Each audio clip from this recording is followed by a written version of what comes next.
Good morning students, welcome to the class. We are doing chapter 3 of Sociology class 11 and the name of the chapter is Understanding Social Institution. In today's session, we will discuss about the political institution. So, let us start. Political institutions are ancient and universal. Political institutions are all about the distribution of power in society. In order to understand political institution, we need to understand the concept of power and authority. Now, what is power? In ordinary language, power is used as strength or sometimes as authority or influence. Kautilya has used the word power as strength. In ordinary language, power is the influence of a person by which his supremacy and superiority is accepted in society or politics. On other hand, what is authority? Authority is associated with man from the beginning. Authority is an exercise of influence which is voluntarily accepted by the person on whom it is exercised. The authority is a legitimate power. The use of force by the head of the state in modern societies is an authority. The authority of the father in the family, the authority of the captain in the playfield, the authority of the elders in the village, and the authority of principal in the college are some of the examples. There are many opinions on the nature of authorities. Authority are of two types. One is formal authority and second is charismatic authority. We have the forms of authority. It is distributed in three forms. First is traditional authority, then legal authority, and then charismatic authority. In traditional authority, legitimized by the sanctity of tradition, like the authority of Panch, Sarpanch, etc. In legal authority, this form of authority is seen in the modern bureaucracy. Subordinate accept the legal authority of the person because they consider it justified. The last is charismatic authority.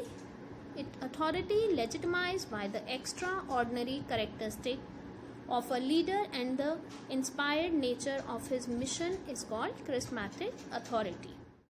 The mission may be based on nationalism and the leaders regarded as an embodiment of the mysterious spirit of the people. Magicians, artisans, sport persons, religious leaders have such charismatic authority over people. Now, what is the difference between power and authority? Max Weber made a distinction between power and authority. When a person exercises his influence over the other person or persons irrespective of the will of the latter, this influence is called power. On the contrary, authority is an exercise of influence which is voluntarily accepted by the person on whom it is exercised. Now, we talk about some of the factors of power. There are several factors which determine the nature of power, individually or in combination. These factors have sociological significance. Some of these factors are social position, prestige, fame, the physical and material powers, and education, knowledge, ability, and excellence.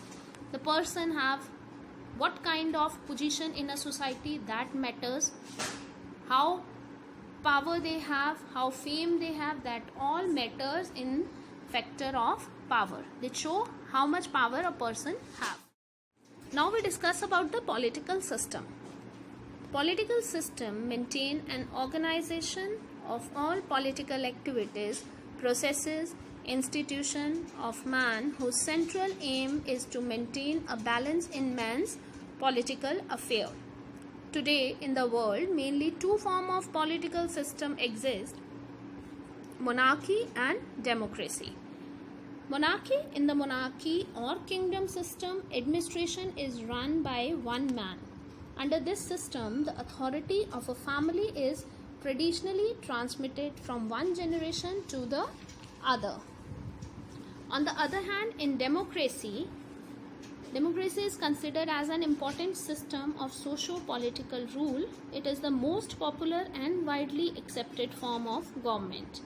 Democracy means a system where the people rule themselves through their elected representatives. The two main forms of democracy system in modern society are as follow.